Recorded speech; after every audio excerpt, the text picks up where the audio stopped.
Salut les amis, bon j'espère que vous allez bien. Aujourd'hui on se retrouve encore une fois avec la GSX-R. Donc je dois faire mon équilibrage. Je me suis dit pourquoi pas acheter donc une machine qu'on m'avait conseillée. Donc on fait ça ensemble, c'est parti.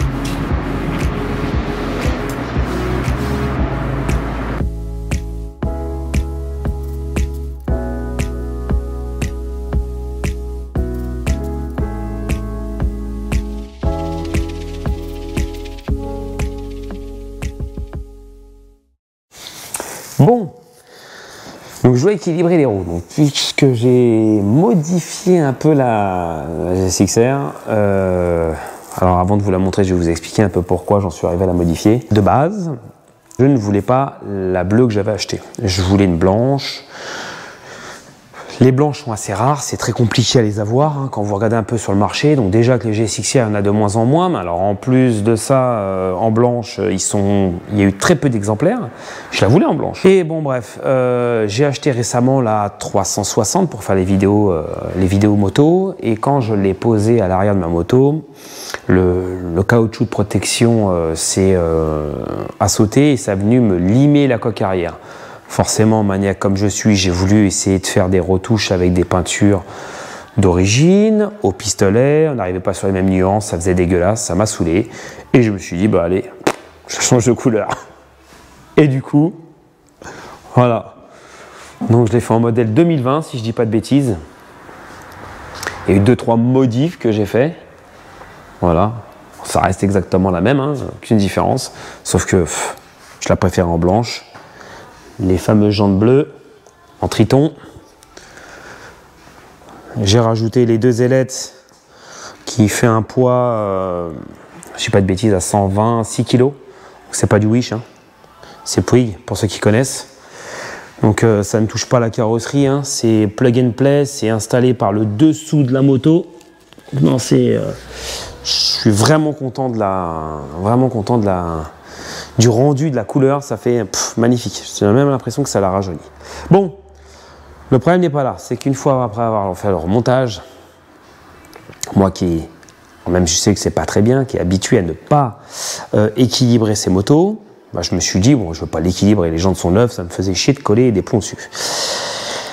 Et bah forcément, dès qu'on commence à tirer un peu avec, à des vitesses un peu folle, bah, ça vibre hein, forcément. Donc je me suis dit vas-y, je vais acheter une machine équilibrée. On m'avait recommandé cette machine là, donc chez Gentleman Rider. Et puis bah, je me suis dit vas-y, je vais me l'acheter, ça vaut une 70 €, une connerie comme ça. Et donc du coup, on va faire notre équilibrage ensemble. Vous allez voir, c'est super simple. Ça reste des produits bon marché, vous pouvez faire ça vous-même si vous êtes un peu bricoleur. Ça vous évite d'aller au garage. Allez, c'est parti. Comment que ça se passe ? Et pourquoi équilibrer une roue? Alors, pour faire simple, il faut se mettre en tête qu'une roue déjà d'origine, même neuve, la jante peut avoir un bas lourd. Dû à la production, dû à un choc sur un nid de poule, un trottoir ou autre. Bon, ça c'est une chose. Le pneu, quand il sort d'usine, pareil, c'est la même chose. On a ce qu'on appelle des points de bas lourd, avec des couleurs et autres. Donc voilà, comme là, le point rouge à l'opposé de la valve, c'est des choses qui sont, entre parenthèses, dit logiques au moment d'un montage de roue. Après, les choses qu'il faut savoir, c'est que l'alchimie, le mariage, en fin de compte, qu'on va avoir entre la jante et le pneu, et ben malheureusement, des fois, on va avoir encore un bas lourd. Donc, on va le ressentir donc au guidon, ça va vibrer à l'accélération ou autre, et sur certaines motos, parce que je dis pas que c'est une obligation, même si c'est préférable, sur certaines motos, on va pas le ressentir. Voilà, donc moi, malheureusement, avec la GEX, c'est de la sportive, hein, et malheureusement, bah, la moindre défaut qu'on va avoir, on va le sentir. Donc, l'objectif, Vous allez voir, c'est assez simple. Hein. Il n'y a pas besoin d'être un grand mécano pour comprendre et puis pour se servir du matériel. Vous allez voir, c'est très rapide. Maintenant, vous venez placer votre axe. Là, droite-gauche, vous placez vos cônes. Voilà. Donc déjà, ça va être l'installation de la roue. Vous avez des petites BTR pour venir bloquer tout ça après. Vous allez voir. Dans la globalité, il n'y a rien de bien compliqué. Une fois que vous avez compris le système, hop.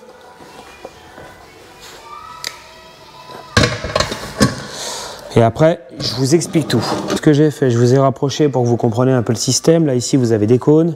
Donc, vous essayez de centrer votre roue et votre cône. Voilà. Voilà. Là, vous centrez votre cône. Droite-gauche. Par rapport à votre axe.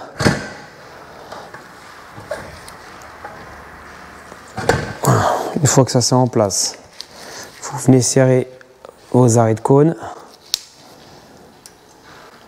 En gros, ça va permettre de maintenir les cônes dans le roulement. Vous n'avez pas besoin de serrer ça comme des bœufs. Là, ce qui va être important, c'est bien après, c'est bien pousser sur la roue. Voilà. Les cônes sont bloqués. Le but, c'est d'éviter un mouvement de glissière. Que la roue soit bien, voilà. Là, on peut, voilà, on a compris. Hein. Donc, votre machine, ici, vous allez voir, je vais vous prendre en main, ça sera plus simple. Ici, vous avez une bulle. Bon, le but, c'est d'être un peu au mieux, hein, au plus près, pour ne pas foirer son réglage. Ici, vous venez serrer vos deux, donc votre cône, votre butée, votre cône, votre butée, et votre roue, elle est en place. Après, je vais vous expliquer un peu le principe. C'est simple. Vous prenez donc votre roue telle qu'elle est. Vous la faites tourner, sans non plus faire un tourniquet. Hein. Le but, c'est d'essayer de trouver le point lourd donc, du mariage jante-pneu. Ce qui va se passer, ça va être assez simple. La roue va s'arrêter et va repartir. Voilà. Donc, qui veut dire que pour moi, le point lourd, il est vers ici. Voilà. On va la laisser se stabiliser. Quand votre point lourd, il va arriver en bas, donc il va arriver à 6 heures. Il va falloir compenser. Du coup, ce qu'on va faire, on va équilibrer à midi. Là où ça va être un petit peu délicat et marrant, c'est qu'il va falloir essayer de jauger le grammage. Donc là, il y a une technique. Là, c'est pour ça que j'ai acheté le pack complet. Petit plomb noir. Donc j'ai pris des plombs de 5. C'est déjà beaucoup plus esthétique et puis beaucoup plus facile pour un équilibrage. C'est un peu ce qu'on prend pour l'équilibrage voiture. Bon, la moto, ils fournissaient ça avec, voilà. C'est des petites barres de 5. Ils sont propres. Ça reste, bon, c'est pas du bleu, on est d'accord, mais ça reste discret. Donc là, si je dis pas de bêtises, vous voyez, à la valve. On retend, donc là, je l'ai fait tout à l'heure à gauche. Juste un chouïa pour voir. Logiquement, il va me reconfirmer la valve. Donc on attend que ça se stabilise. Et après, on commence à mettre nos plombs. Donc maintenant, on revient au même point, valve en bas.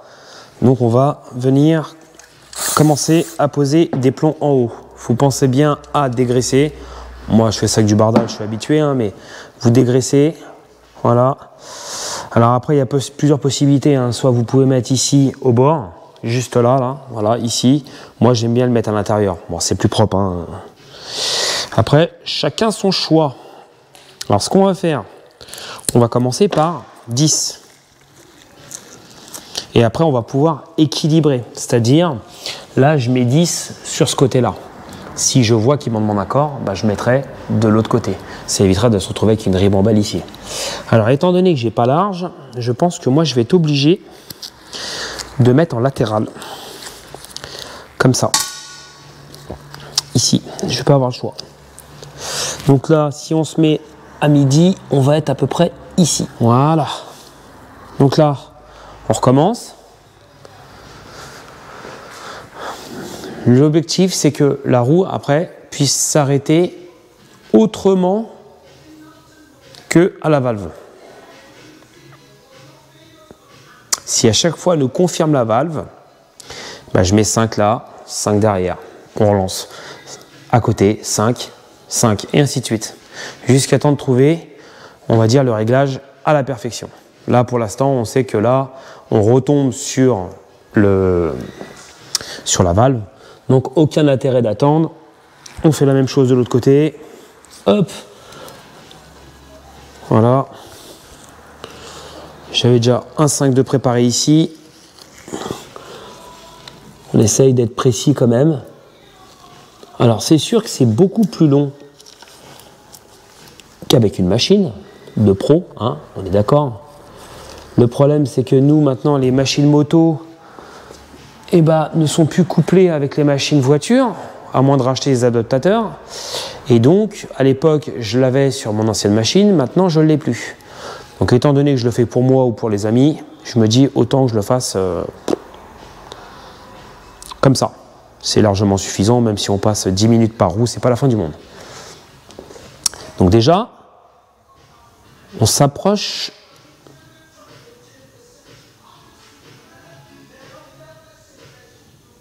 Ah, je parle un peu trop vite. On se rapproche, on se rapproche. Pas si sûr que ça. Hein.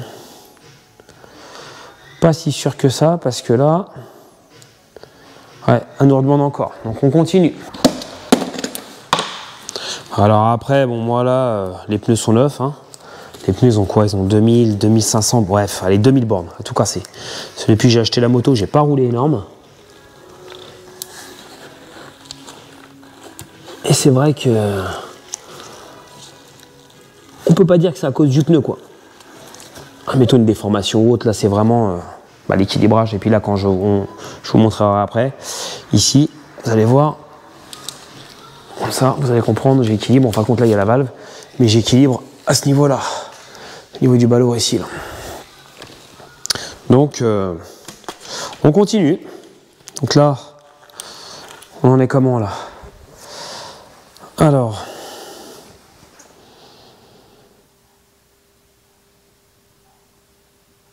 c'est déjà un peu moins rapide. Donc je pense, au vu de la rapidité et au vu de comment que ça revient, je pense qu'il faudrait encore 5 de chaque côté. 5 de chaque côté, on serait parfait. On est vraiment pas loin de la vérité là. Voilà. Hop, on relâche. Alors j'aurais pu essayer de tartiner dès le départ. Hein. J'aurais pu essayer de tartiner dès le départ. Le problème c'est que là, en plus la peinture est neuve. Donc si je commence à blinder de plomb, après il faut les décoller, il faut nettoyer la colle. Vous savez ce que c'est, je pense. Donc là, toujours pareil. Donc encore 5. On va mettre de l'autre côté, pareil.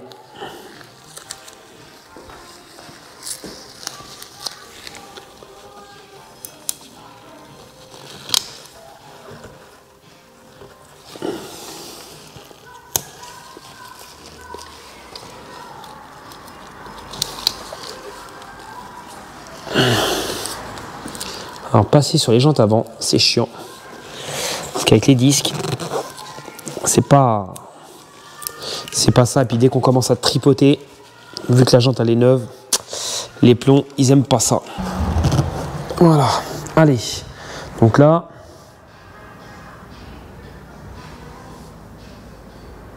on arrive à un équilibre presque parfait.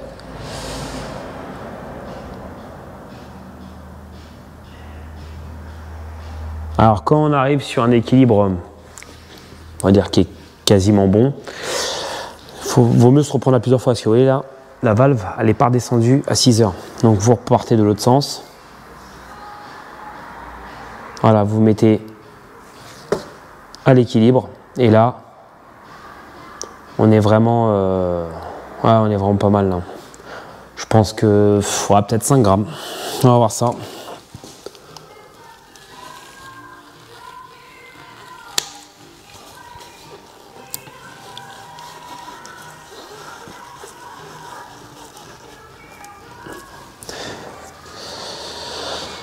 Hop. Ben voilà. Donc là, je pense qu'on est bon. On va...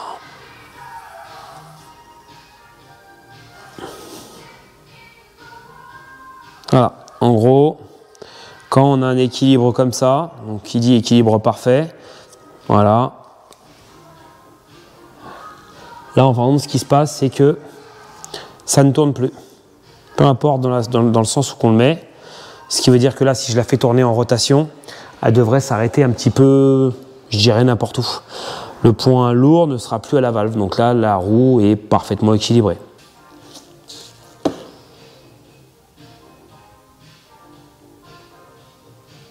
Voilà.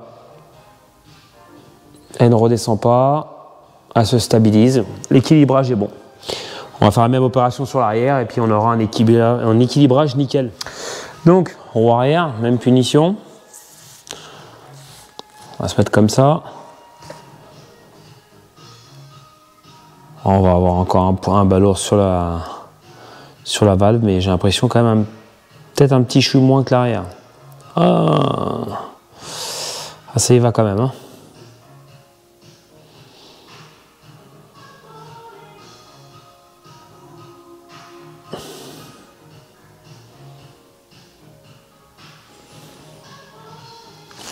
On va voir que ça s'arrête. Alors là, ça s'arrête pas à la valve. Hein. Ça s'arrête avant la valve.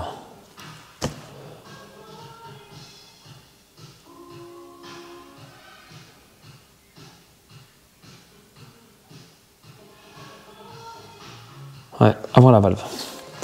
On va dire à peu près, je dirais, pile poil ici, au bâton. Même opération que tout à l'heure. Hein. On va venir coller ça à midi. Donc on va être à peu près ici. Hein. Donc là, au vu de ce que j'ai vu, on va directement mettre 10 et 10 pour voir. Et je pense que 10 et 10, on sera pas loin de ce que c'est demandé. Allez, on y va. Pareil, quand vous coupez vos plombs, essayez de les couper vraiment à ras si vous y arrivez. C'est plus propre quoi, sur la moto. Donc on a dit. Donc là, si je me prends vraiment au milieu, on va être à peu près ici. 10. 10 là. Et on va mettre 10 derrière.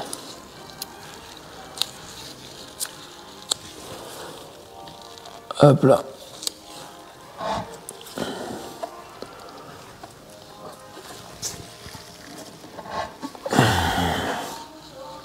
On va faire pareil de l'autre côté.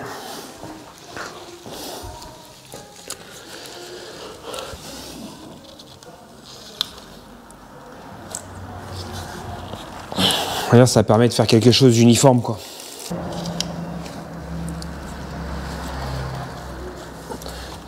Et voilà. Allez, on relance.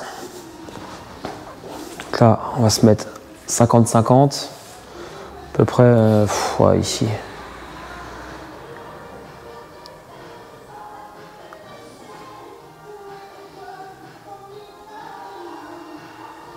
Il nous en demande encore.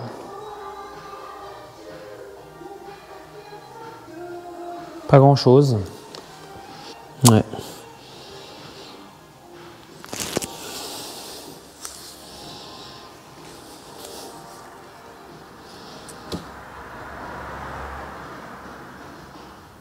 on est vraiment...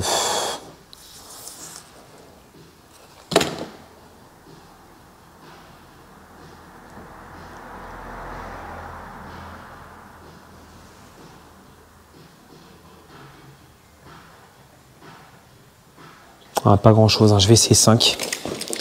5, on va voir. Juste 5 d'un côté pour voir ce que ça donne. Ça se trouve avec juste 5, peut-être même pas 10. Ça passerait, on va essayer. On va voir ça. Hop. Donc là, on était comme ça. On va se remettre ici. Ouais, là, on a l'air d'être pas mal. Là.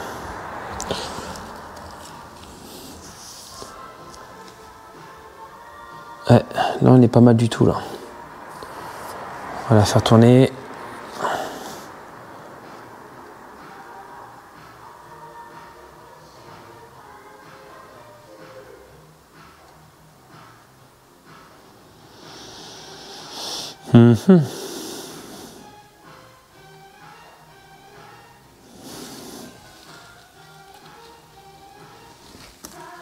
Non, impeccable. Hein.